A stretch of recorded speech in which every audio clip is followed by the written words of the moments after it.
Mobile phone 2 முறை அடித்துவிட்டது. எனக்கு சத்தம் கேட்டது. ஆனால் தூக்க கலக்கத்தில் என்னால் கண்களை திறக்கவே முடியவில்லை. 3வது முறையும் போன் அடித்தபோது எரிச்சலுடன் கண்களை திறந்து, யார் இது அதிகாலையிலேயே தொந்தரவு செய்வது என்று நினைத்தேன். மேசை மீது அங்கும் இங்கும் கைகளை துளாவி எப்படியோ மொபைலை எடுத்தேன். திரையில் தெரிந்த பெயரை பார்த்ததும் என் புருவங்கள் சுருங்கின. மூளையில் ஒரு விசித்திரமான படபடப்பு ஏற்பட்டது. ஏனென்றால் அது என் வளர்ப்பு தந்தையின் அழைப்பு. இத்தனை காலத்திற்கு பிறகு அவர் ஏன் திடீரென எனக்கு ஃபோன் செய்கிறார்? அந்த ஆளை எனக்கு துளி கூட பிடிக்காது. எனக்கு அவர் மேல் விருப்பம் இல்லை என்றாலும் ஃபோன் வருவதால் அதை பேசுவதுதான் சரி என்று நினைத்து எடுத்தேன். நான் ஃபோனை எடுத்த உடனேயே மறுமுனையில் என் வளர்ப்பு தந்தையின் குரல் கேட்டது. அவர் சொன்னார், ரியா, நான் எதற்காக ஃபோன் செய்தேன் என்றால், இந்த சொத்து வழக்குகளிலிருந்து எனக்கு விடுதலை வேண்டும். இந்த விஷயங்களில் என்னால் என் தொழில் மற்றும் குழந்தைகளின் மீது கவனம் செலுத்த முடியவில்லை. அதனால் தான் ஒரு முடிவெடுத்திருக்கிறேன். உன் அம்மாவின் பெயரில் இருந்த எல்லா சொத்துகளையும் உனக்கே தந்து விடுகிறேன்.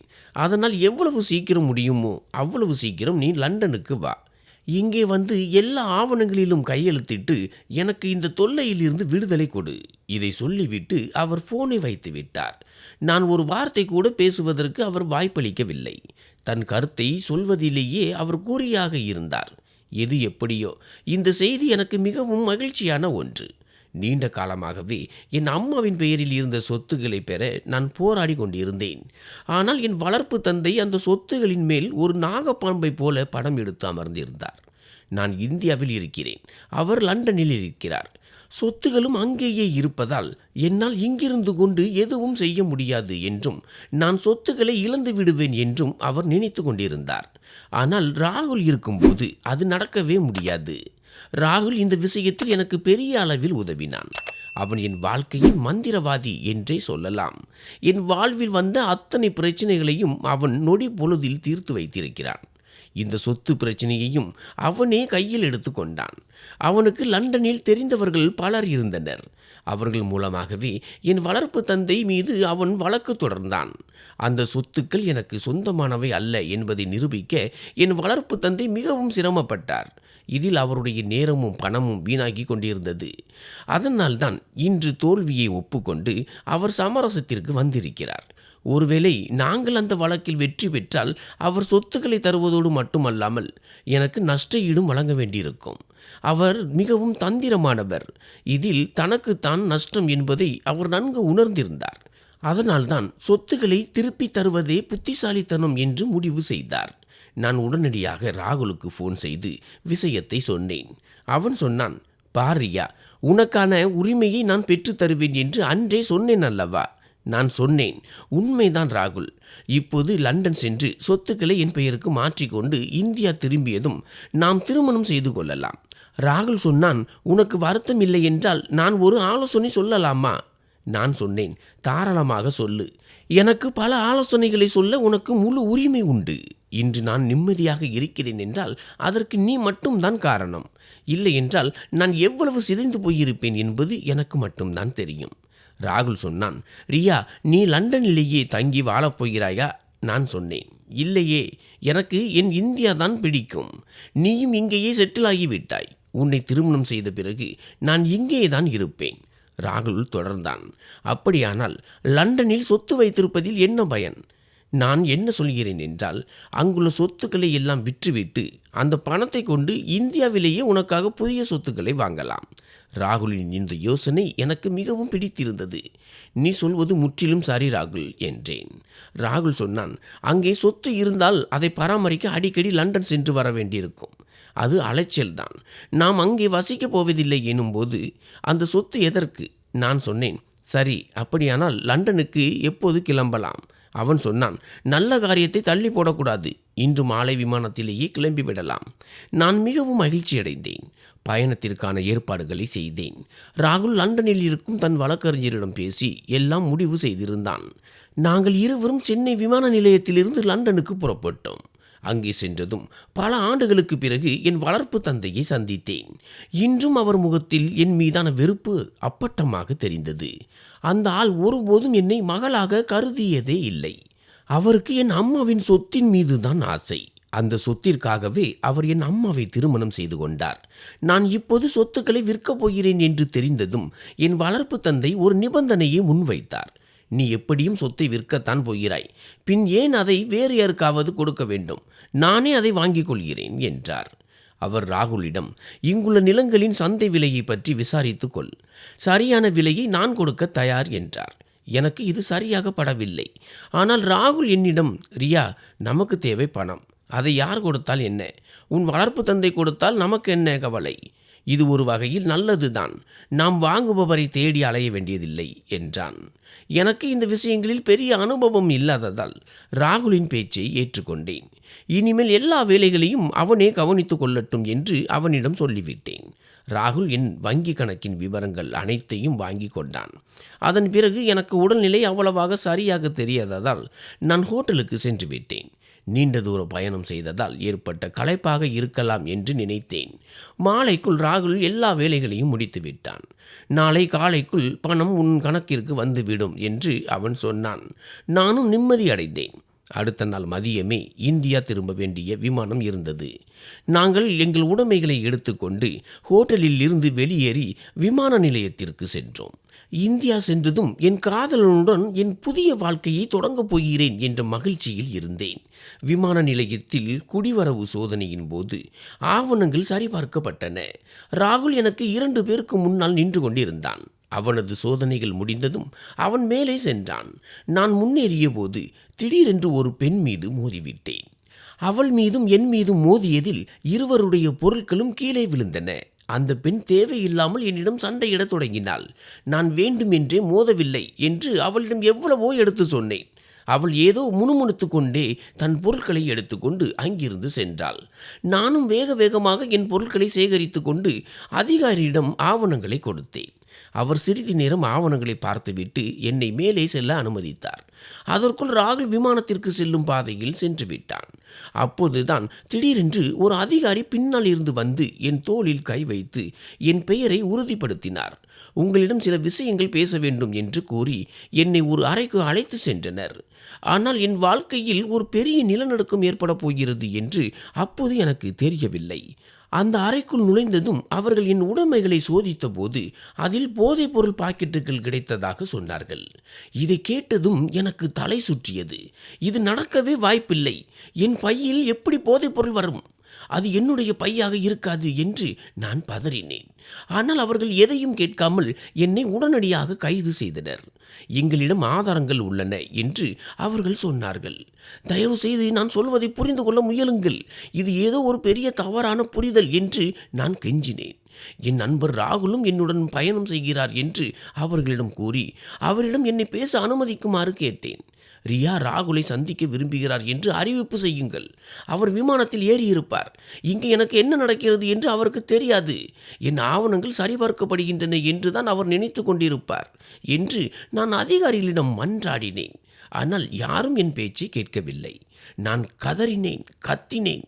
அந்த நேரத்தில் நான் எவ்வளவு பதற்றத்தில் இருந்தேன் என்றால், ராகுல் ராகுல் என்று விமான நிலையத்திலேயே சத்தமிட்டேன். என் சத்தம் விமானத்திற்குள் இருக்கும் ராகுலுக்கு கேட்கும் என்று நான் தவறாக நினைத்து கொண்டிருந்தேன். ஆனால் அது சாத்தியமே இல்லை. நான் ஏன் இன்னும் விமானத்திற்கு வரவில்லை என்று ராகுல் கவலைப்படுவாரே? எனக்கு நேர்ந்த கொடுமை அவருக்கு தெரியாதே? அவரை நான் எப்படி தொடர்பு கொள்வது என்று எனக்கு புரியவில்லை. அவர்கள் என்னை உடனடியாக தங்கள் காவலில் எடுத்துக்கொண்டு போலீஸ் நிலையத்திற்கு அழைத்து சென்றனர். போலீஸ் நிலையத்திலும் அவர்கள் போதைப்பொருள் பற்றியே பேசினர். நான் என் நிரபராதி தன்மையை நிரூபிக்க போராடினேன். ஆனால் என் உடைமைகளில் போதைப்பொருள் இருந்ததை என்னால் மறுக்க முடியவில்லை.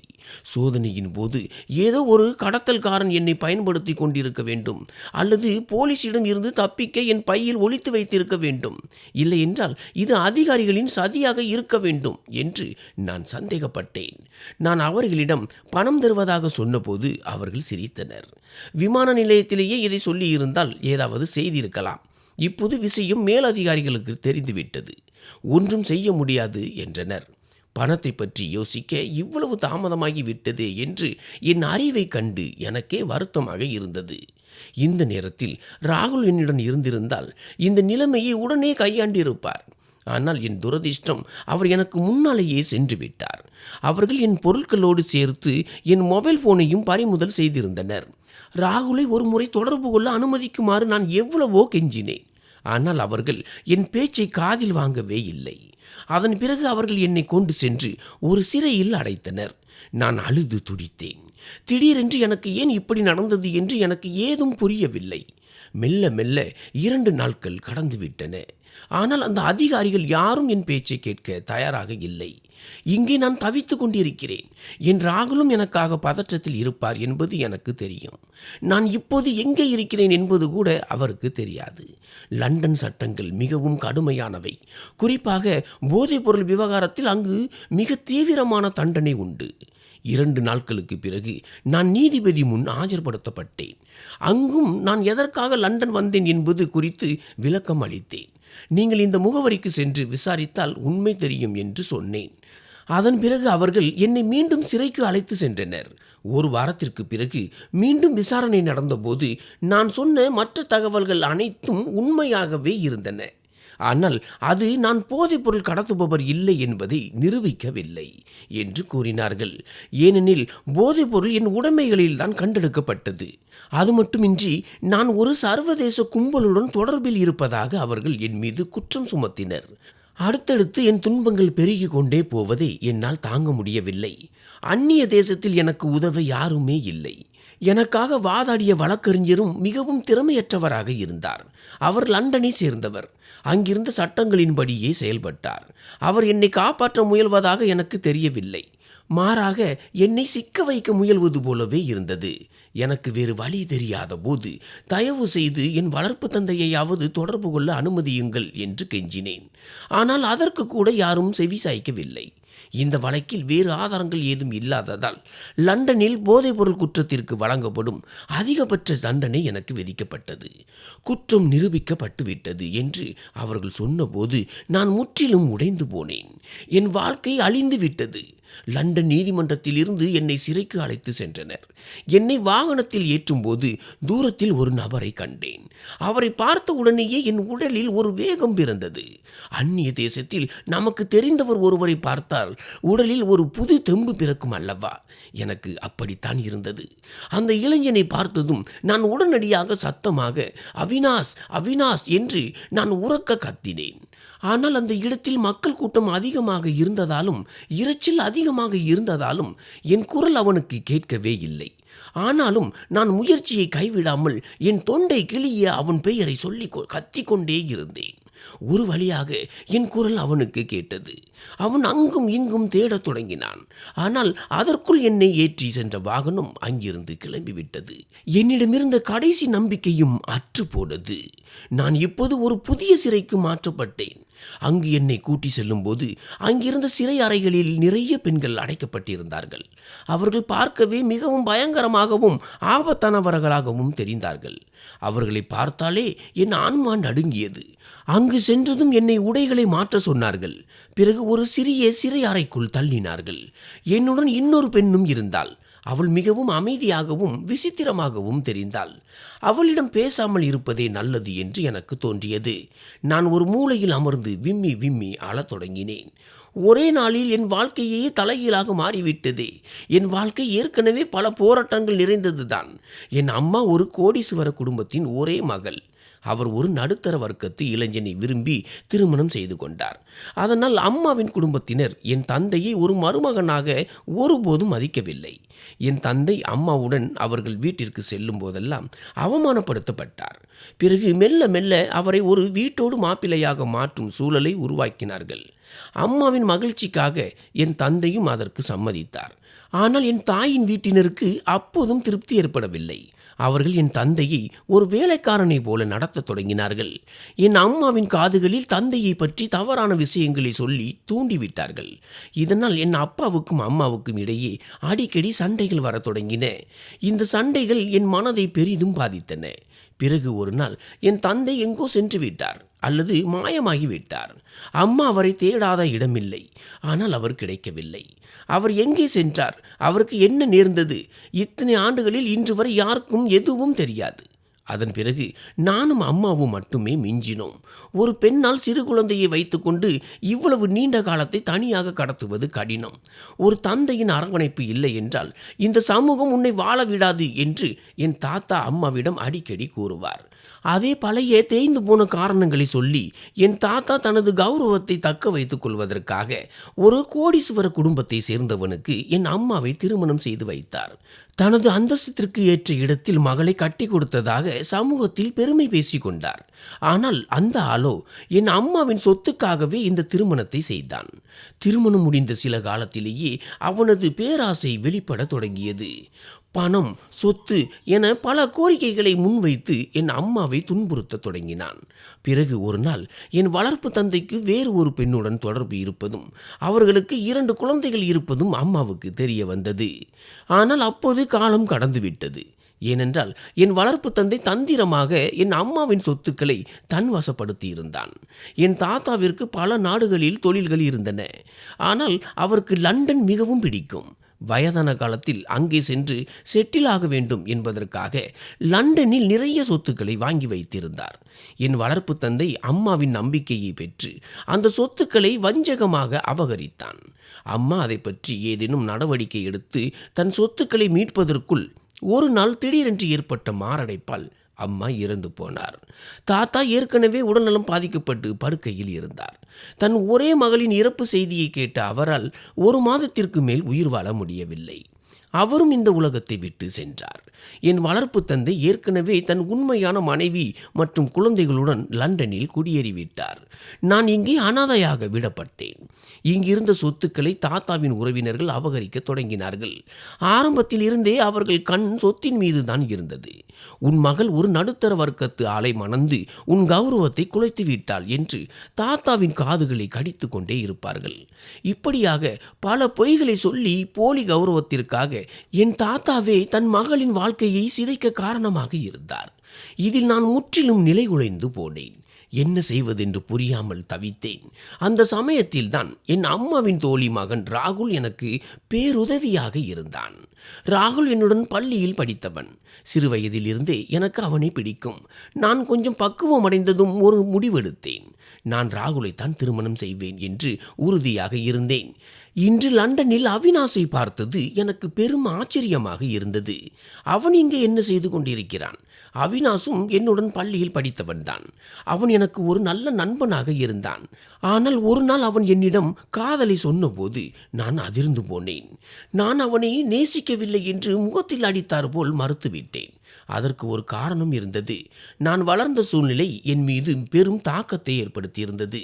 அதனால் எனக்கும் ஏழை பணக்காரன் என்ற பாகுபாடு இருந்தது. என் செல்வத்தின் மீது எனக்கு ஒருவித தலைக்கணம் இருந்தது. அவினாஷ் என் அந்தஸ்திற்கு ஏற்றவன் இல்லை என்று நான் கருதினேன். அப்பாவியான அவனது இதயம் அன்று நொறுங்கி போனது. என் மறுப்பிற்கு பிறகு சில நாட்கள் அவன் பள்ளிக்கு வந்தான். பிறகு திடீரென மாயமானான். அவன் எங்கே சென்றான் என்று யாருக்கும் தெரியாது. இத்தனை ஆண்டுகளுக்கு பிறகு இன்று அவன் லண்டனில் தென்பட்டான். என் சுயநலத்திற்காகவே இருந்தாலும் அவனது உதவி இப்போது எனக்கு தேவை என்று தோன்றியது. ஆனால் வருத்தம் என்னவென்றால் அவனால் என்னை பார்க்க முடியவில்லை. அதனால் எந்த பயனும் இல்லாமல் போனது. சிறையில் அமர்ந்து இதையெல்லாம் யோசித்துக் கொண்டிருந்த போது எனக்கு ஏன் இப்படி நடந்தது என்று கேள்வி எழுந்தது. நீண்ட நேரம் சிந்தித்த பிறகு எனக்கு ஒன்று தோன்றியது. நிச்சயமாக இதையெல்லாம் என் வளர்ப்பு தந்தை தான் செய்திருக்க வேண்டும். ஏனென்றால் இத்தனை ஆண்டுகளாக அவர் பிடிவாதமாக போராடி வந்த கோடிக்கணக்கான மதிப்புள்ள சொத்துக்கள் இப்போது அவர் கையை விட்டு போய்விட்டன. என் வளர்ப்பு தந்தை ஒரு மிகப்பெரிய பேராசைக்காரன். ஆரம்பத்திலேயே நான் அவரை நம்பியிருக்க கூடாது. அந்த ஆள் எப்படி இவ்வளவு எளிதாக என் சொத்துக்களை திரும்ப தர சம்மதித்தார் என்று நான் யோசித்திருக்க வேண்டும். அவர் எனக்கு ஃபோன் செய்ததும் நான் உடனே லண்டன் வந்துவிட்டேன்.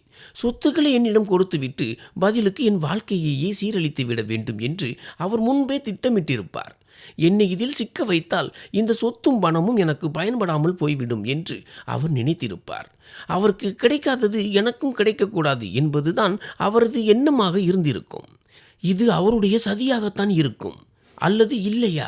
எனக்கு ஏதும் புரியவில்லை. என் மனக்குழப்பங்கள் தீருவதாக இல்லை. இரவு உணவு எங்கள் சிறை அறைக்கே கொண்டு வரப்பட்டது. என்னுடன் இருந்த அந்த பெண் இதுவரை என்னிடம் ஒரு வார்த்தை கூட பேசவில்லை. அவள் மௌனமாகவே இருந்தாள். நானும் அமைதியாக என் படுக்கையில் படுத்துக்கொண்டேன். ஒரு நாள் நான் லண்டன் சிறையில் இருப்பேன் என்று கனவிலும் நினைக்கவில்லை. என் கண்களில் இருந்து உறக்கம் வெகு தூரம் ஓடிவிட்டிருந்தது. ஆனால் அதிகாலையில் எப்போது உறங்கினேன் என்று தெரியவில்லை. யாரோ என்னை பார்க்க வந்திருப்பதாக செய்தி வந்தது. இதை கேட்டதும் என் மகிழ்ச்சிக்கு எல்லையே இல்லை. என் ராகுல் எனக்காக வந்துவிட்டான். அவன் எப்படியாவது என்னை காப்பாற்றி விடுவான் என்று நான் புரிந்து கொண்டேன். பார்வையாளர்கள் அறைக்கு நான் ஓடோடி சென்றேன். ஆனால் அங்கே நின்றிருந்த நபரை கண்டு நான் திகைத்து போனேன். ஏனெனில் அங்கே நின்றது ராகுல் அல்ல, அவினாஷ். எது எப்படியோ வந்திருப்பது ராகுல் இல்லை என்றாலும் அவினாஷை பார்த்தபோது எனக்கு ராகுலை பார்த்தது போன்றே அதே மகிழ்ச்சி ஏற்பட்டது. எனக்கு என்ன நேர்ந்தது என்று தெரியவில்லை. நான் ஓடி சென்று கம்பிகளுக்கு வெளியே தெரிந்த அவினாஷின் கைகளை பற்றி கொண்டேன். அவினாஷ், என்னை அடையாளம் தெரிகிறதா? நான் ரியா, உன்னுடன் பள்ளியில் படித்த அதே ரியா. தயவு செய்து என்னை காப்பாற்று அவினாஷ். எனக்கு உன் உதவி இப்போது மிகவும் தேவை என்று கெஞ்சினேன். அவினாஷ் என்னிடம், முதலில் நீ கொஞ்சம் நிதானமாக இரு. நிதானமாக சொல். உண்மையில் என்ன நடந்தது? நீ எப்படி லண்டன் சிறைக்கு வந்தாய் என்று கேட்டான். நான் ஒரே மூச்சில் நடந்தவை அனைத்தையும் அவனிடம் சொன்னேன். அவன் முகம் மிகவும் தீவிரமானது. இது மிகப்பெரிய விஷயம் ரியா என்றான். போதைப்பொருள் வழக்கு என்பது இங்கே மிகவும் தீவிரமான ஒன்று. உன் உடைமைகளில் கண்டெடுக்கப்பட்ட போதைப்பொருள் உன்னுடையது அல்ல என்பதை நிரூபிப்பது இப்போது மிகவும் கடினம் என்றான். நான் அவினாஷிடம், நீ எனக்காக ஒரு உதவி செய். நான் உனக்கு ராகுலின் எண்ணை தருகிறேன். தயவு செய்து அவனை தொடர்பு கொள். அவன் ஒரு சாட்சியும் கூட. அவனால் மட்டும்தான் இப்போது நமக்கு உதவ முடியும் என்றேன். அவினாஷும் இது சரியான யோசனை என்று ஒத்துக்கொண்டான். நான் அவினாஷிற்கு ராகுலின் தொலைபேசி எண்ணை கொடுத்தேன். ஆனால் அடுத்த நாள் அவினாஷ் என்னிடம் வந்தபோது ஒரு கசப்பான செய்தியை சொன்னான். ராகுலின் எண்ணிற்கு அவன் பல முறை முயற்சி செய்தும் அது தொடர்பு எல்லைக்கு வெளியே இருப்பதாகவே வந்தது. என் விதி என்னுடன் எந்த மாதிரியான விளையாட்டை விளையாடுகிறது என்று எனக்கு புரியவில்லை. அவினாஷ் சொன்னான், உன் வளர்ப்பு தந்தை இங்கேயே லண்டனில் இருப்பதாக சொன்னாய் அல்லவா? நாம் ஒரு முறை அவரிடம் உதவி கேட்கலாம் என்று எனக்கு தோன்றுகிறது. நான் அவினாஷிடம் சொன்னேன், அந்த ஆள் எனக்கு ஒருபோதும் உதவ மாட்டார். சொல்ல போனால் அவர்தான் என்னை இதில் சிக்க வைத்துள்ளார்.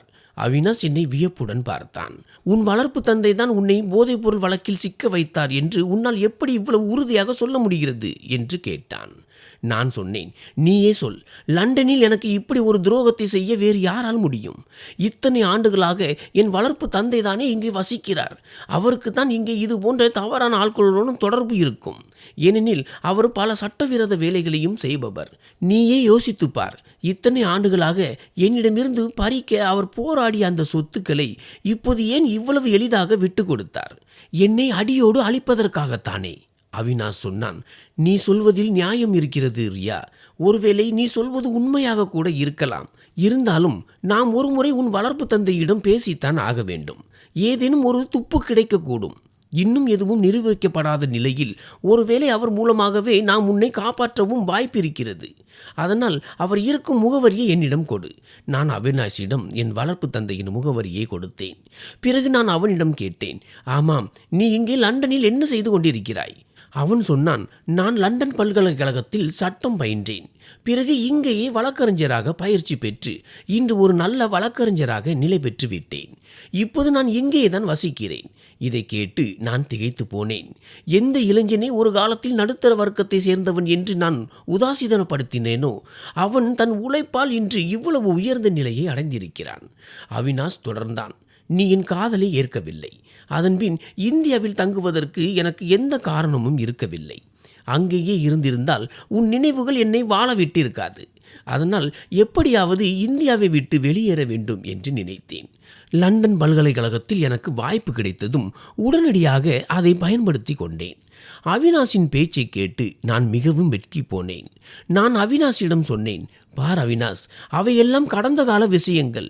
நான் உன் காதலை மறுத்ததற்கு ஒரே காரணம் நான் ராகுலை நேசித்ததுதான். அவினாஷ் சொன்னான், எனக்கு தெரியும். பிறகுதான் எனக்கு அந்த விஷயம் தெரிய வந்தது. கவலைப்படாதே, நான் உன்மேல் கோபமாக இல்லை. காதல் என்பது கட்டாயப்படுத்தி வருவதல்ல. என் காதல் ஒருதலை பட்சமாகவே இருந்துவிட்டு போகட்டும். அதில் எனக்கு எந்த வருத்தமும் இல்லை. ஏனெனில் நான் உன்னை உண்மையாக நேசித்தேன்.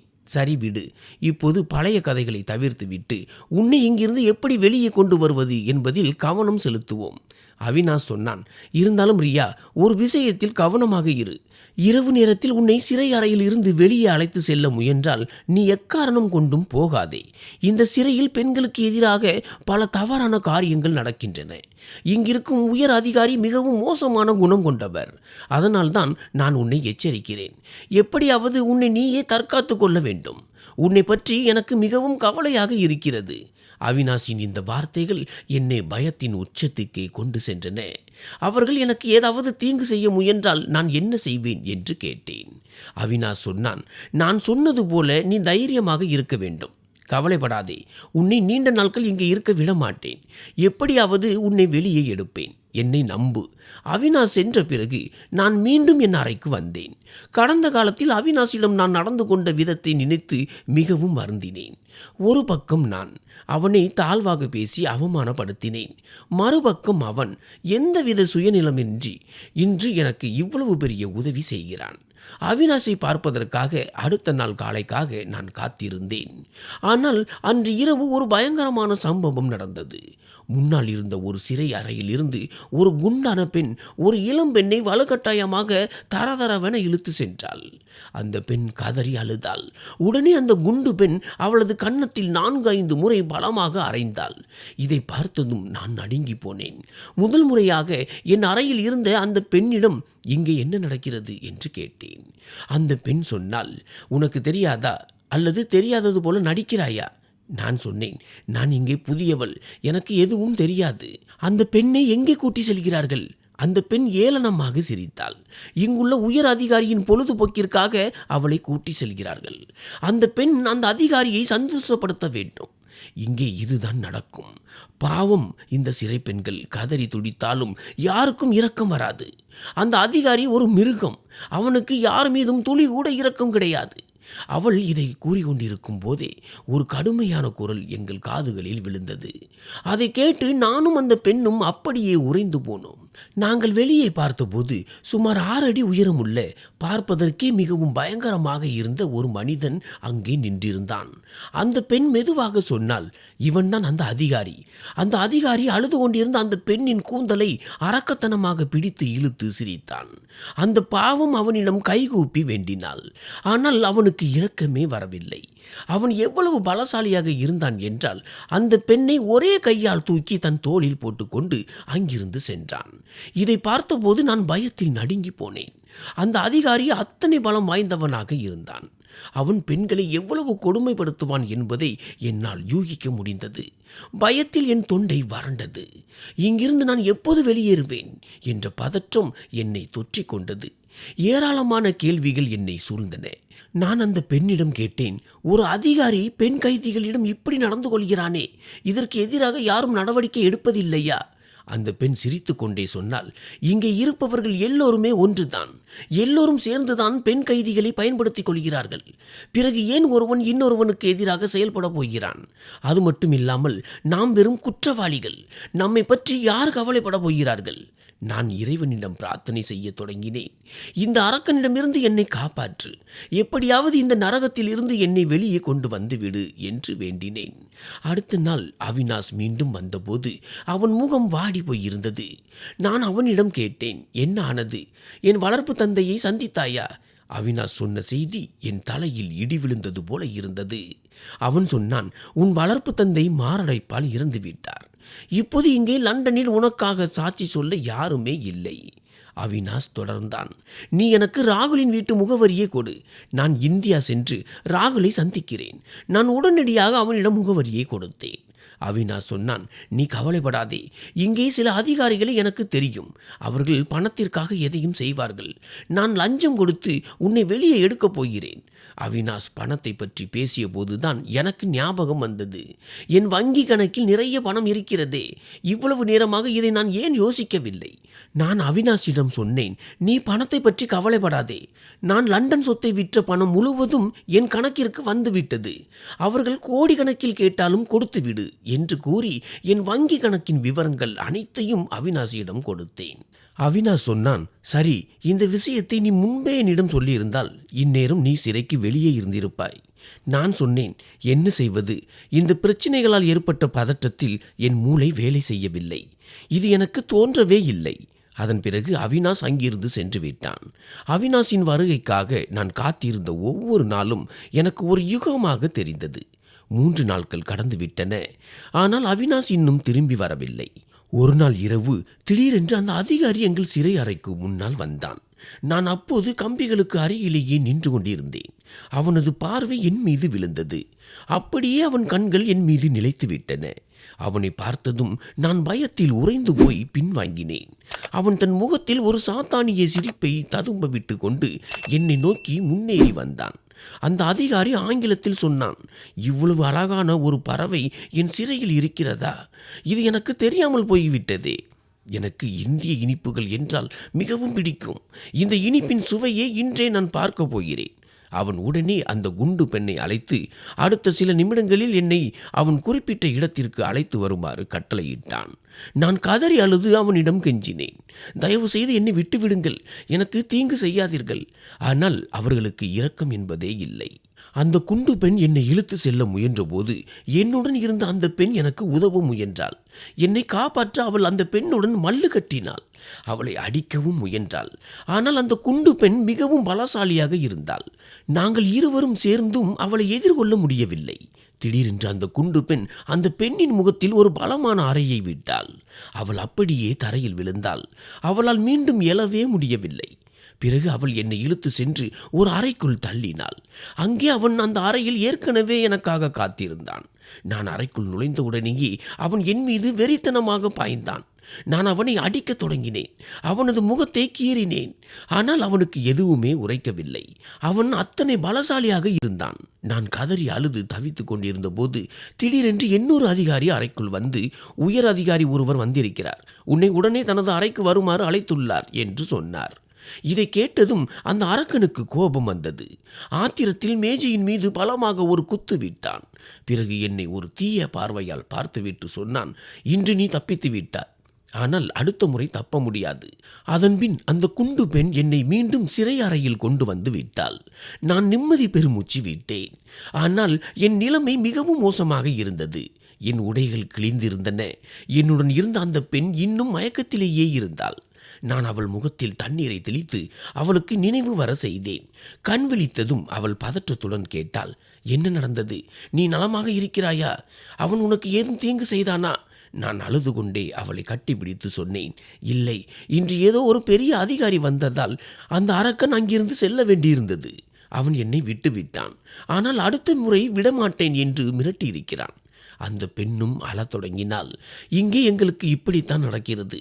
அந்த மிருகம் என்னையும் மிகவும் கொடுமைப்படுத்தினான். என்னால் ஒரு வாரம் வரை படுக்கையிலிருந்து எழுந்திருக்கவே முடியவில்லை என்று கூறி தன் உடலில் இருந்த ஆழமான காயங்களை காட்டினாள். இந்த தழும்புகள் அந்த அரக்கன் எனக்கு கொடுத்தது தான் என்றாள். நான் அவளிடம், நீ எப்படி சிறைக்கு வந்தாய் என்று கேட்டேன். அவள் சொன்னாள், நான் படிப்பில் மிகவும் கெட்டிக்கார மாணவி. ஆனால் என் குடும்பத்தால் எப்போதும் துன்பப்பட்டேன். என் தந்தை என் அம்மாவை மிகவும் கொடுமையாக நடத்துவார். தனக்கு ஒரு மகன் பிறக்கவில்லை என்பதற்காக அவர் என் அம்மாவை எப்போதும் பசவு பாடிக்கொண்டே இருப்பார். நான் அவளிடம் கேட்டேன், லண்டனில் கூடவா ஆணுக்கும் பெண்ணுக்கும் இடையே இவ்வளவு பாகுபாடு பார்க்கிறார்கள்? அவள் சிரித்து கொண்டே சொன்னாள், லண்டனோ அல்லது இந்தியாவோ சில மனிதர்களின் புத்தி எங்கேயும் மாறாது. அவர்களில் ஒருவர்தான் என் தந்தை. ஆனால் நான் என் அம்மாவுக்காக ஒரு அழகான உலகத்தை உருவாக்க விரும்பினேன். அதனால் மிக கடினமாக படித்து வந்தேன். சீக்கிரம் ஒரு வேலையில் சேர்ந்து அம்மாவை ஒரு தனி வீட்டிற்கு அழைத்து செல்ல வேண்டும் என்று நினைத்தேன். ஆனால் ஒரு நாள் நான் வீட்டிற்கு திரும்பிய போது என் தந்தை என் அம்மாவை மிக கொடூரமாக அடித்து கொண்டிருந்தார். அன்று அவர் இரத்த வெறியில் இருந்தார். என் அம்மாவை கொல்ல அவர் கத்தியை எடுத்தார். இதை பார்த்ததும் நான் பதற்றமடைந்து அவரிடமிருந்து அந்த கத்தியை பறிக்க முயன்றேன். ஆனால் அவர் கத்தியை விடுவதாக இல்லை. அந்த போராட்டத்தின் போது எதிர்பாராத விதமாக அந்த கத்தி என் தந்தையின் மார்பிலேயே பாய்ந்து விட்டது. என் அம்மாவை காப்பாற்ற நான் செய்த அந்த செயலுக்காக இன்று கொலை குற்றவாளியாக இந்த சிறையில் கிடக்கிறேன். என் அம்மாவுக்கு ஒரு நல்ல வாழ்க்கையை தர நினைத்த நான் இன்று ஒரு நரக வாழ்க்கையை வாழ்ந்து கொண்டிருக்கிறேன். அந்த பெண்ணின் கதையை கேட்டு நான் அழத் தொடங்கினேன். வாழ்க்கை ஏன் இப்படியெல்லாம் விளையாடுகிறது? இந்த உலகில் கெட்டவர்கள் மட்டும்தான் ஜெயிப்பார்களா? நான் கேட்டேன், ஆனால் நீ தற்காப்பிற்காகத்தான் உன் தந்தையை கொன்றாய் என்று உன் அம்மா சாட்சி சொல்லியிருக்கலாமே. அந்த பெண் சொன்னால், என் அம்மா உயிரோடு இருந்தால்தானே எனக்கு ஆதரவாக பேச முடியும். என் தந்தை அடித்த அடியை தாங்க முடியாமல் அவளும் அன்றே உயிர் துறந்து விட்டாள். அந்த பெண்ணின் பெயர் மார்கரெட். அவளது கதை என்னை நிலைகுலைய செய்தது. எனக்கும் இப்போது பயம் அதிகமாக தொடங்கியது. நானும் வாழ்நாள் முழுவதும் இந்த சிறையிலேயே அழிந்து போவேனோ, அந்த மிருக அதிகாரியிடம் சிக்கிக் கொள்வேனோ என்று அஞ்சினேன். 2 நாட்களுக்கு பிறகு அவினாஷ் திரும்ப வந்தான். அவன் சொன்ன ஒரு விஷயம் என் காலடியில் இருந்த தரையை நழுவ செய்தது. அவன் சொன்னான், ரியா, நீ கொடுத்த ராகுலின் முகவரியில் இப்போது அவன் இல்லை. அவன் சென்னையை விட்டு டெல்லிக்கு குடிபெயர்ந்து விட்டானாம். நான் சொன்னேன், இது எப்படி சாத்தியம்? அவன் பல ஆண்டுகளாக தன் தந்தையுடன் சென்னை பங்களாவில் தானே வாழ்ந்து வந்தான். தொழிலை எல்லாம் விட்டுவிட்டு அவன் எப்படி டெல்லிக்கு செல்ல முடியும்? அவினாஷ் சொன்னான், எனக்கு தெரியாது. ஆனால் அவனது பக்கத்து வீட்டுக்காரர்கள் தான் இந்த தகவலை சொன்னார்கள். அதைவிட ஒரு பெரிய அதிர்ச்சியான செய்தி உனக்கு காத்திருக்கிறது. உன் வங்கி கணக்கில் இப்போது 1 ரூபாய் கூட இல்லை. நீ என்னிடம் கோடிக்கணக்கான பணம் இருப்பதாக சொன்னாயே. இதை கேட்டதும் நான் அப்படியே நிலைகுலைந்து கீழே விழுந்தேன். இது எப்படி நடக்கும்? சொத்தை விற்ற பணம் முழுவதையும் என் கணக்கிற்கு மாற்றிவிட்டதாக ராகுல் சொன்னானே என்றேன். அவினாஷ் கேட்டான், பணம் உன் கணக்கிற்கு வந்ததா என்று நீ சரிபார்த்தாயா? நான் யோசித்து பார்த்தேன். உண்மையில் அப்போது என் உடல்நிலை சரியில்லாததால் நான் மிகவும் சோர்ந்து போயிருந்தேன். அடுத்த நாள் இந்தியா கிளம்ப வேண்டியிருந்ததால் பேக்கிங் செய்வதிலேயே நேரம் சரியாக இருந்தது. என் வேலைகளை எப்போதும் ராகுல் தான் கவனிப்பான். அதனால் அவன் இதையும் சரியாக செய்திருப்பான் என்று நம்பினேன். ஒரு முறை கூட சரிபார்க்க வேண்டும் என்று எனக்கு தோன்றவில்லை. அதற்குள் விமான நிலையத்தில் நான் சிக்கிக் கொண்டேன். அவினாஷ் சொன்னான், பாரியா, இப்போது நான் சொல்வதை நன்றாக கேள். ஒன்று, உன் வளர்ப்பு தந்தை உன்னை ஏமாற்றியிருக்க வேண்டும். ஏனென்றால் நீ அந்த சொத்தை அவரிடம்தான் விற்றதாக சொன்னாய். அவர் சொத்தையும் பறித்து கொண்டு உனக்கு 1 ரூபாய் கூட தராமல் இருந்திருக்கலாம். அல்லது ராகுல் உனக்கு துரோகம் செய்து உன் பணத்தை அபகரித்திருக்க வேண்டும். அவினாஷின் இந்த வார்த்தைகளை கேட்டு நான் அதிர்ந்து போனேன். இல்லை அவினாஷ், இது சாத்தியமில்லை. என் ராகுல் எனக்கு துரோகம் செய்ய மாட்டான். அவன் அப்படிப்பட்டவன் அல்ல. என்னிடம் முன்பே நிறைய செல்வம் இருந்தது. ஆனால் அவன் 1 காசு கூட தவறாக தொட்டதில்லை. இப்போது மட்டும் ஏன் அப்படி செய்ய போகிறான் என்றேன். அவினாஷ் சொன்னான், அது எனக்கு தெரியாது ரியா. தற்போது என்ன ஆதாரங்கள் இருக்கின்றனவோ அதை வைத்துதான் நான் சொல்கிறேன். இப்போது உன்னை காப்பாற்ற நம்மிடம் வேறு வழியோ இல்லை. நீ நிரபராதி என்றோ, நீ யாருடன் இங்கே வந்தாய் என்றோ சாட்சி சொல்ல இங்கே யாருமே இல்லை. ராகுல் டெல்லியில் எங்கே இருக்கிறான் என்பதை கண்டுபிடிக்க நீண்ட காலம் ஆகும். அதற்குள் நிலைமை கைமீறி போய்விடும். உன்னை இந்த சிறையில் இன்னும் பல நாட்கள் வைத்திருக்க என்னால் முடியாது. ஏனெனில் அந்த அதிகாரி எப்போது வேண்டுமானாலும் உனக்கு தீங்கு செய்யலாம். நான் அழுதபடியே சொன்னேன், அவன் எப்போது வேண்டுமானாலும் செய்யலாம் என்பது இல்லை. அவன் ஏற்கனவே. இதை கேட்டதும் அவினாஷ் பதற்றமடைந்தான். ரியா, முழுமையாக சொல், அவன் உனக்கு ஏதும் செய்தானா என்று கேட்டான். நான் சொன்னேன், 2 நாட்களுக்கு முன்பு அவன் என்னை அறைக்கு அழைத்து சென்றான். ஆனால் ஒரு பெரிய அதிகாரி வந்ததால் அவனால் தன் எண்ணத்தை நிறைவேற்ற முடியவில்லை. ஆனால் விரைவில் மற்ற கைதிகளுக்கு நேர்ந்த கதிதான் எனக்கும் ஏற்படும் என்று அவன் மிரட்டியிருக்கிறான். அவினாஷ் ஆத்திரத்தில் சிறை கம்பிகளை ஓங்கி அடித்தான். அவன் கண்கள் கோபத்தால் சிவந்திருந்தன. முடிந்தால் அந்த பயலை இப்போதே கொன்று விடுவேன். அதனால் தான் சொல்கிறேன் ரியா, நீ இங்கே 1 நாள் கூட இருப்பது பாதுகாப்பானது அல்ல. நான் கேட்டேன், அப்படியானால் இங்கிருந்து நான் எப்படி வெளியேறுவது? அவினாஷ் சொன்னான், இதற்கு ஒரே ஒரு வழிதான் இருக்கிறது. எப்படியாவது உன்னை இந்த சிறையில் இருந்து தப்பிக்க வைக்க வேண்டும். நான் திகைப்புடன் அவினாஷை பார்த்தேன். உனக்கு என்ன பைத்தியமா? நீ இப்படி செய்தால் லண்டன் போலீஸ் பார்வையிலும் நீ ஒரு குற்றவாளியாகி விடுவாய். உன் தொழில் வாழ்க்கை அழிந்து விடுமே என்று நான் பதறினேன். அவினாஷ் சொன்னான், நடப்பது நடக்கட்டும், அதை பற்றி எனக்கு கவலை இல்லை. நான் கேட்டேன், எனக்காக ஏன் இவ்வளவு பெரிய அபாயத்தை எதிர்கொள்கிறாய்? அவன் சொன்னான், ஏனெனில் உன்னை நேசிக்கிறேன் ரியா. உன்னை இந்த நிலையில் என்னால் பார்க்க முடியாது. அவினாஷின் இந்த வார்த்தைகள் என்னை நெகிழ செய்தன. இன்னும் நீ என்னை நேசிக்கிறாயா என்று கேட்டேன். அவன் சொன்னான், அதையெல்லாம் பிறகு பேசலாம். இப்போது நான் சொல்வதை கவனி. இரவு 12 மணிக்கு ஒருவன் என் சிறை கதவை திறப்பான் என்றும் அங்கிருந்து எந்த வழியாக சென்று சுவரை அடைய வேண்டும் என்றும் முழு திட்டத்தையும் விளக்கினான். சிறையின் பின்புறம் காட்டை ஒட்டி ஒரு சுவர் இருக்கிறது. அதன் வழியாக தண்ணீர் குழாய்கள் செல்கின்றன. அங்கே பாதுகாப்பு மிகவும் குறைவாக இருக்கும். இன்று இரவு சிறையில் ஒரு விழா நடப்பதால் பெரும்பாலான அதிகாரிகள் அங்கேயே பணியில் இருப்பார்கள். உன்னை தப்பிக்க வைக்க இதுவே மிக சரியான வாய்ப்பு என்று கூறினான். என் கைகளை பற்றி கொண்டு, ரியா, நீ தைரியமாக இருக்க வேண்டும். அந்த சுவர் வரை எப்படியாவது சென்றுவிடு. சிறைக்குள் வரும் தடைகளை நீதான் தனியாக எதிர்கொள்ள வேண்டும். உன்னை காப்பாற்றிக் கொள்ள உன் முழு பலத்தையும் திரட்டிக்கொள் என்று ஊக்கப்படுத்தினான். நான் மீண்டும் என் அறைக்கு வந்தேன். இரவு 12 மணி ஆனதும் திட்டமிட்டபடி ஒருவன் வந்து என் அறையின் கதவை திறந்துவிட்டு அமைதியாக ஒரு பக்கம் ஒதுங்கி நின்றான். நான் தப்பிக்கப் போவதை மார்கரெட்டிடம் ஏற்கனவே சொல்லியிருந்தேன். அவளையும் என்னுடன் வருமாறு அழைத்தேன். ஆனால் அவள் மறுத்துவிட்டாள். வெளியே வந்து நான் என்ன செய்ய போகிறேன்? எனக்காக இந்த உலகில் இனி எதுவுமே இல்லை. என்னை என் போக்கிலேயே விட்டுவிடு. ஆனால் உன் பாதையில் உள்ள தடைகள் நீங்கி நீ மகிழ்ச்சியாக வாழ இறைவனை வேண்டிக் கொள்கிறேன் என்றாள். நான் அவளை கட்டியணைத்து விடைபெற்றுவிட்டு சிறை அறையை விட்டு வெளியே ஓடினேன். யார் கண்ணிலும் படாமல் அவினாஷ் சொன்ன பாதையில் முன்னேறினேன். வெகு தூரம் நடந்த பிறகு காட்டிற்கு அருகில் இருந்த அந்த சுவர் என் கண்ணுக்கு தெரிந்தது. தப்பித்து விட்டோம் என்ற மகிழ்ச்சியில் நான் இருந்தபோது திடீரென்று யாரோ ஒருவன் என் கையை பலமாக பற்றினான். நான் திடுக்கிட்டு திரும்பி பார்த்தபோது என் கால்கள் நடுங்கத் தொடங்கின. ஏனெனில் அங்கே நின்றிருந்த அந்த அரக்க அதிகாரியே தான். சிறை கைதிகளான பெண்களை கொடுமைப்படுத்தும் அந்த அதிகாரி. எங்கே போகிறாய் என் அன்பே என்று கேட்டுக்கொண்டே என்னை அப்படியே தூக்கி தன் தோளில் போட்டுக்கொண்டான். நானும் உன்னைத்தான் தேடிக்கொண்டு இருந்தேன். இன்றுதான் அதற்கான வாய்ப்பு கிடைத்தது என்றான். நான் அவனது முதுகில் ஓங்கி ஓங்கி குத்தினேன். ஆனால் அவனுக்கு எதுவுமே வலிக்கவில்லை. அவன் என்னை மீண்டும் சிறைக்குள் இழுத்து சென்றான். எனக்கு ஏதும் புரியவில்லை. அவினாஷ் வெளியே எனக்காக காத்திருப்பான். ஆனால் நானோ இங்கே புதிய சிக்கலில் மாட்டிக்கொண்டேன். என் தைரியம் குறைய தொடங்கியது. ஆனால் நானே எனக்குள் சொல்லிக் கொண்டேன், ரியா, இன்று இந்த வாய்ப்பை நழுவவிட்டால் வாழ்நாள் முழுவதும் இந்த சிறையில் இருந்து உன்னால் தப்பவே முடியாது. இந்த அரக்கனை நீ எதிர்த்து தான் ஆக வேண்டும். நான் என் முழு பலத்தையும் திரட்டி அவனது கண்களில் என் கட்டை விரல்களை வைத்து நகங்களால் அழுத்தினேன். அவன் வலியால் துடித்தான். அதே வேகத்தில் அவனது காதை என் பற்களால் பலமாக கடித்தேன். அவன் உடனே என்னை கீழே தூக்கி எறிந்தான். ஆத்திரத்தில் அவன் கண்கள் சிவந்தன. உனக்கு எவ்வளவு தைரியம் என்று கத்திக்கொண்டே என் மீது பாய்ந்தான். ஆனால் நான் லாபகமாக தப்பித்து ஓடினேன்.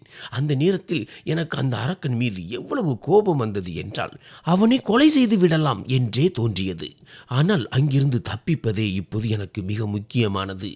நான் மீண்டும் அந்த சுவரை நோக்கி ஓடிய போது அவன் என் காலை பிடித்து மீண்டும் தரதரவென பின்னால் இழுத்தான். அவன் என் ஆடைகளை பிடித்திழுத்ததில் அவை ஆங்காங்கே கிழிய தொடங்கின. நான் என் காலால் அவனது முகத்தில் ஓங்கி ஒரு உதைவிட்டேன். அது சரியாக அவனது மூக்கிலேயே பட்டது.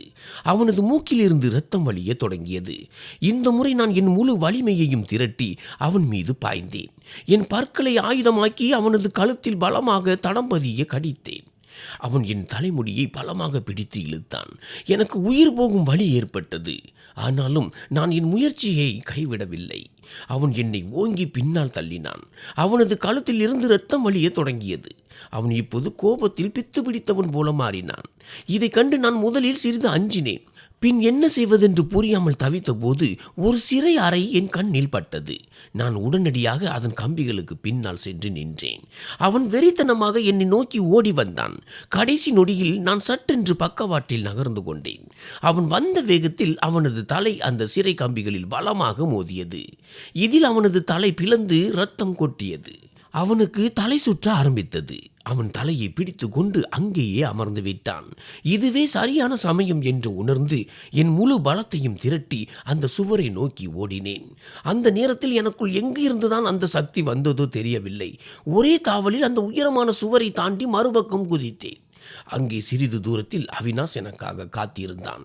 தேடுதல் விளக்குகள் எங்களை நோட்டமிட்டு கொண்டிருந்ததால் குனிந்தபடியே முன்னேறுமாறு அவன் சைகை காட்டினான். அந்த விளக்குகளின் வெளிச்சத்தில் படாமல் தட்டு தடுமாறி அவினாஷிடம் சென்றேன். என் கோலத்தை பார்த்து அவன் அதிர்ந்து போனான். அந்த அரக்கன் மீண்டும் என்னை சீண்டினான். ஆனால் இந்த முறை நான் தோற்று போகவில்லை. அவனை திருப்பி தாக்கி பாடம் கற்பித்தேன் என்று சொன்னேன். அதன்பின் நாங்கள் அங்கிருந்து தப்பினோம். கடல் வழியாக பல்வேறு நாடுகளை கடந்து எப்படியோ இந்தியா வந்து சேர்ந்தோம். நான் என் பங்களாவிற்கு சென்றபோது என் கண்களையே என்னால் நம்ப முடியவில்லை. என் பங்களா விற்கப்பட்டிருந்தது. அங்கே இப்போது வேறு ஒரு உரிமையாளர் இருந்தார். அந்த பங்களாவை அவருக்கு விற்றது யார் என்று அவர் சொன்னபோது நான் மயக்கமடையாத குறைதான். அந்த பங்களாவை விற்றது ராகுல். எனக்கு இந்த துரோகத்தை செய்தது வேறு யாரும் அல்ல, நான் உயிருக்கு உயிராக நம்பிய ராகுல் தான் என்பது உறுதியானது. இதற்கிடையில் அவினாஷுக்கு தெரிந்த ஒரு இன்ஸ்பெக்டர் மூலம் ராகுல் இருக்கும் இடத்தை கண்டுபிடித்தோம். அடுத்த நாளே நாங்கள் டெல்லியில் ராகுல் புதிதாக வாங்கியிருந்த பங்களாவிற்கு சென்றோம். நானும் அவினாஷும் மாறுவேடம் அணிந்து அங்கே சென்றோம். அவன் மிகவும் ஆடம்பரமான வாழ்க்கை வாழ்ந்து கொண்டிருந்தான். மாலை நேரத்தில் அவன் ஒரு சூதாட்ட விடுதிக்கு சென்றான். நானும் அவினாஷும் முதியவர்கள் போல வேடமிட்டு அங்கே சென்றோம். அங்கே ராகுல் தன் நண்பனிடம் சிரித்து பேசிக் கொண்டிருந்ததை கேட்டபோது என் உள்ளுக்குள் கோபம் எரிமலையாய் வெடித்தது. அவன் தன் நண்பனிடம் சிரித்து கொண்டே தனது சாமர்த்தியத்தை பற்றி தன் நண்பனிடம் தற்பெருமை பேசிக் கொண்டிருந்தான். இத்தனை ஆண்டுகளாக அவன் என்னை எப்படி ஏமாற்றினான் என்றும், ஒரே அடியில் என் சொத்துக்கள் அனைத்தையும் அபகரித்து என்னை நடுத்தருவில் நிறுத்த சரியான நேரத்திற்காக எப்படி காத்திருந்தான் என்றும் கூறினான். ராகுல் சொன்னான், முதலில் ரியாவை ஒரு பிச்சைக்காரியாக்கி அவள் கையில் திருவோடு கொடுக்க வேண்டும் என்று தான் நினைத்தேன். ஆனால் அவள் மிகவும் சமத்தானது தெரிந்தவள். அவள் இங்கேயே இருந்தால் எப்படியாவது போராடி தன் சொத்துக்களை மீண்டும் என்னிடமிருந்து பெற்று விடுவாள் என்று எனக்கு தோன்றியது. அதனால்தான் வாழ்நாள் முழுவதும் அவளால் வெளியே வர முடியாத ஒரு சிக்கலில் அவளை மாட்டிவிட்டால் என் வேலை சுலபமாகிவிடும் என்று ஒரு யோசனை வந்தது. அதன்படியே லண்டனில் இருந்து திரும்பும்போது அவளை போதைப்பொருள் வழக்கில் சிக்க வைத்தேன். ஹோட்டலில் அவள் பைகளை அடுக்கி வைத்துவிட்டு குளியலறைக்கு சென்றபோது அந்த சந்தர்ப்பத்தை பயன்படுத்தி அவளது பையில் போதைப்பொருள் பாக்கெட்டுகளை வைத்தேன். விமான நிலையத்தில் அவளுக்கு முன்னாலேயே நான் சென்று விட்டேன். அப்போதுதான் நான் விமானத்தில் அமர்ந்த பிறகு அவள் சிக்கிக் கொள்வாள். இதற்கு நான் தான் காரணம் என்பது அவளுக்கு தெரியவே வராது. அவள் என்னை அந்த அளவிற்கு நம்பினாள். சொத்து விற்ற பணம் அவள் கணக்கிற்கு வந்ததா என்று ஒரு முறை கூட சரிபார்க்காத முட்டாள் அவள். சொத்து ஆவணங்களில் கூட தந்திரமாக முன்பே அவளிடம் கையெழுத்து வாங்கி என் பெயருக்கு மாற்றிக்கொண்டேன். என் தந்தை என்னை ஒரு முட்டாள் என்று நினைத்து கொண்டிருந்தார். ஆனால் இப்போது என் மீதான அவரது மரியாதை கூடிவிட்டது. ஏனெனில் அவர் கூட தன் வாழ்நாளில் இவ்வளவு பெரிய தொகையை சுருட்டியதில்லை.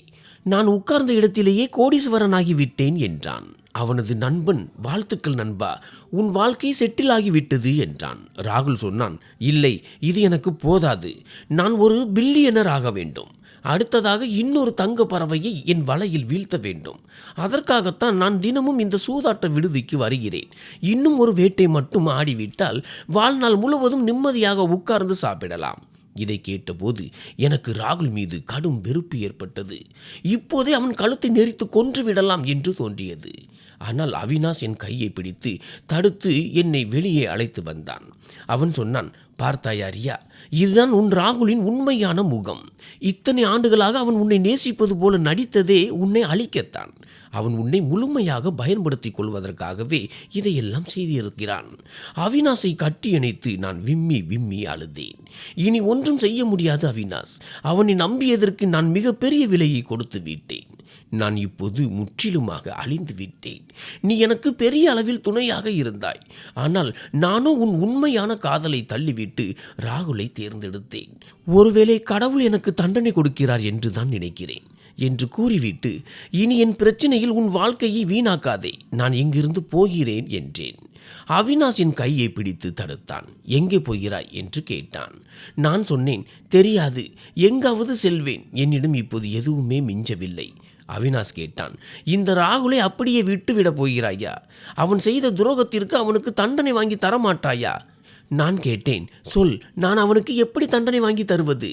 நான் நீதிமன்றத்திற்கு சென்றால் கூட அவன் எனக்கு செய்த துரோகத்தை எப்படி நிரூபிப்பேன்? சட்டத்தின் கதவை தட்டினால் லண்டன் போதைப்பொருள் வழக்கு மீண்டும் தோண்டப்படும். அதில் நான் தான் மீண்டும் சிக்குவேன். அதோடு சிறையிலிருந்து தப்பித்த புகாரும் என் மேல் விழும். அவினாஷ் சொன்னான், சட்டத்தின் கதவை தட்டு என்று நான் எப்போது சொன்னேன்? இந்த ராகுலுக்கு அவனது பாணியிலேயே நாம் பதிலடி கொடுக்க வேண்டும். அவினாஷ் என்ன சொல்கிறான் என்று எனக்கு புரியவில்லை. நான் சொல்வதை செய், அவ்வளவுதான் என்றான். அவினாஷ் என்னை இந்தியாவில் உள்ள அவனது வீட்டிற்கு அழைத்து சென்றான். நாங்கள் சந்தைக்கு சென்று நிறைய பொருட்களை வாங்கினோம். அவன் என்ன செய்ய போகிறான் என்று எனக்கு துளியும் பிடிபடவில்லை. பிறகு அவன் வீட்டிற்கு ஒரு அழகு கலை நிபுணரை வரவழைத்தான். 2 மணி நேரத்திற்கு பிறகு அவினாஷ் தன் அறையில் இருந்து வெளியே வந்தபோது என் கண்கள் ஆச்சரியத்தால் விரிந்தன. நான் ஆச்சரியத்தில் உறைந்ததோடு மட்டுமல்லாமல் சிரிப்பை அடக்க முடியாமல் தரையில் விழுந்து புரண்டேன். ஏனெனில் அவினாஷ் இப்போது ஒரு பெண்ணின் உடையில் என் முன்னால் நின்றிருந்தான். அவனை பார்த்து என் சிரிப்பு நிற்கவே இல்லை. ஆனால் உண்மையை சொல்ல போனால் அவன் ஒரு ஆண் என்று யாராலும் கண்டுபிடிக்க முடியாது. அந்த அளவிற்கு ஒரு அழகான பெண்ணை போலவே இருந்தான். அவினாஷ் சொன்னான், வேடிக்கையாக இருக்கிறதா? இப்போது பார், இந்த ராகுலுக்கு நான் எப்படி பாடம் புகட்டுகிறேன் என்று. நான் கேட்டேன், ஆனால் நீ என்ன செய்ய போகிறாய்? எனக்கு மிகவும் பயமாக இருக்கிறது. அவினாஷ் சொன்னான், பயப்படாதே, நீ எனக்கு முழு ஒத்துழைப்பு தர வேண்டும். சொல், ராகுலுக்கு தண்டனை கிடைக்க வேண்டுமா இல்லையா? நான் நிச்சயமாக என்றேன். அப்படியானால் நான் சொல்வதை செய் என்றான். அன்று மாலையே நாங்கள் மீண்டும் அதே சூதாட்ட விடுதிக்கு சென்றோம். அவினாஷ் ஒரு விலை உயர்ந்த காரை வாடகைக்கு எடுத்திருந்தான். நான் இப்போது ஒரு முதியவர் வேடத்தில் அவினாஷின் செயலாளராக சென்றிருந்தேன்.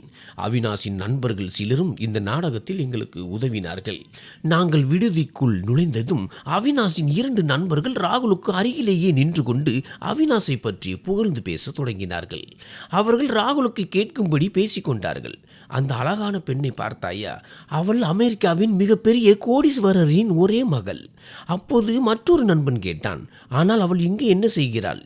அதற்கு முதலாமானவன், உண்மையில் அவள் தன் சொந்த காலில் நிற்க விரும்புகிறாள்.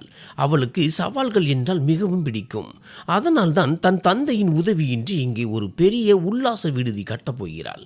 அவளுடைய இந்த திட்டத்தில் முதலீடு செய்ய என்னிடம் பணம் இருந்திருக்க கூடாதா? அவளுடன் கைகோர்ப்பவன் கோடிகளில் புரளுவான். எனக்கு மட்டும் அந்த வாய்ப்பு கிடைத்தால் அவளை என் காதலில் விழ வைத்து திருமணமே செய்து கொள்வேன். பிறகு வாழ்நாள் முழுவதும் பில்லியனராக வாழலாம் என்றான். ராகுலுக்கு இப்போது ஒரு பெரிய திட்டம் தயாராக கிடைத்துவிட்டது. என் பார்வை ராகுல் மீதே இருந்தது. நாங்கள் காதில் பொருத்தியிருந்த மைக்ரோஃபோன் மூலம் ஒருவருக்கொருவர் பேசிக்கொள்வதை ரகசியமாக கேட்டுக்கொண்டோம். இந்த திட்டத்தை கேட்ட மாத்திரத்திலேயே ராகுல் இதில் இறங்க முடிவெடுத்தான். அவன் உடனடியாக அவினாஷிடம் வந்து கைகுலுக்கினான். தான் ஒரு மிகப்பெரிய கோடீஸ்வரன் என்பது போல தன்னை அறிமுகம் செய்து கொண்டான். அவினாஷை பார்த்து நான் வியந்து போனேன். ஏனெனில் அவனது குரல் கூட ஒரு பெண்ணை போலவே மென்மையாக ஒலித்தது. அவினாஷ் எவ்வளவு தத்ரூபமாக நடித்தான் என்றால் ஒரு நிமிடம் எனக்கே அவன் அவினாஷ் தானா என்ற சந்தேகம் வந்துவிட்டது. சிறிது நேரத்திலேயே அவன் ராகுலை தன் வசப்படுத்தினான். ஆனால் ராகுலோ தானே அந்த பெண்ணை தன் வசப்படுத்தி விட்டதாக நினைத்து கொண்டிருந்தான். அவினாஷ் தன் பெயரை டினா என்று அவனிடம் அறிமுகம் செய்து கொண்டான். தான் ஒரு உல்லாச விடுதி கட்ட விரும்புவதாகவும் அதற்கு ஒரு முதலீட்டார் தேவை என்றும் அவருக்கு தொழிலில் 50% பங்கு தருவதாகவும் கூறினான். இதை கேட்ட ராகுல் மிகுந்த மகிழ்ச்சி அடைந்தான். டினாவிற்கு உதவ உடனடியாக சம்மதித்தான். அடுத்த நாளே புதிய விடுதி பணிகளுக்காக 10 கோடி ரூபாயை அவினாஷிடம் ராகுல் ஒப்படைத்தான். அவினாஷ் அவனுக்கு ஒரு போலி இடத்தை காட்டி அங்கேயே விடுதி வேலைகள் தொடங்கும் என்றும் அங்கே ஒரு பெரிய ஷோரூம் திறக்கப் போவதாகவும் கூறினான். இதனால் விடுதிக்கு வருபவர்கள் ஷாப்பிங் செய்ய வேறு எங்கும் செல்ல வேண்டியிருக்காது என்றான். பிறகு அமெரிக்காவில் இருப்பதாக கூறி ஒரு போலி தந்தையை வீடியோ காலில் ராகுலிடம் பேச வைத்தான்.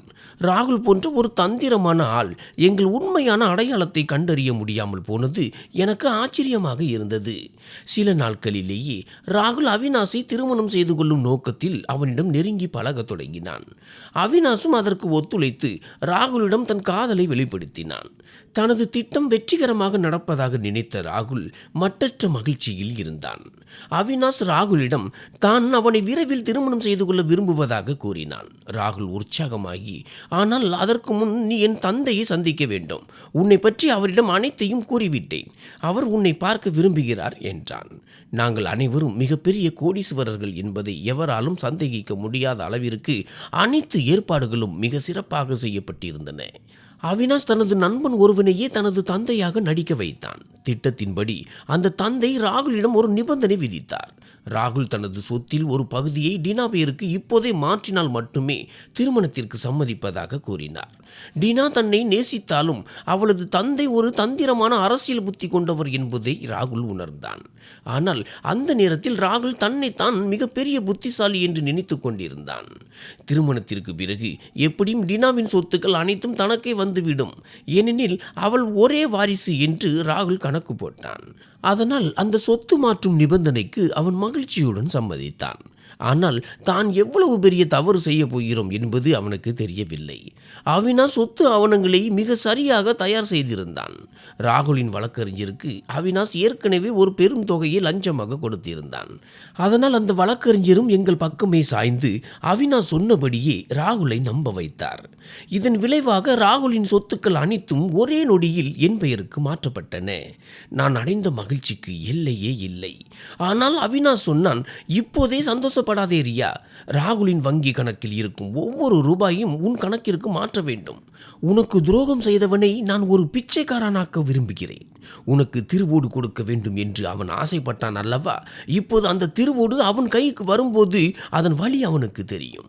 2-3 நாட்களுக்கு பிறகு நாங்கள் திருமண ஏற்பாடுகளை செய்ய தொடங்கினோம்.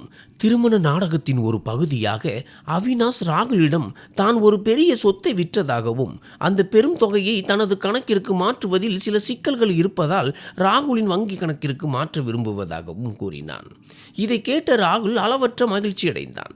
பணத்தின் மீதான பேராசையில் அவன் தனது வங்கி கணக்கின் அனைத்து விவரங்களையும் அவினாஷிடம் கொடுத்தான்.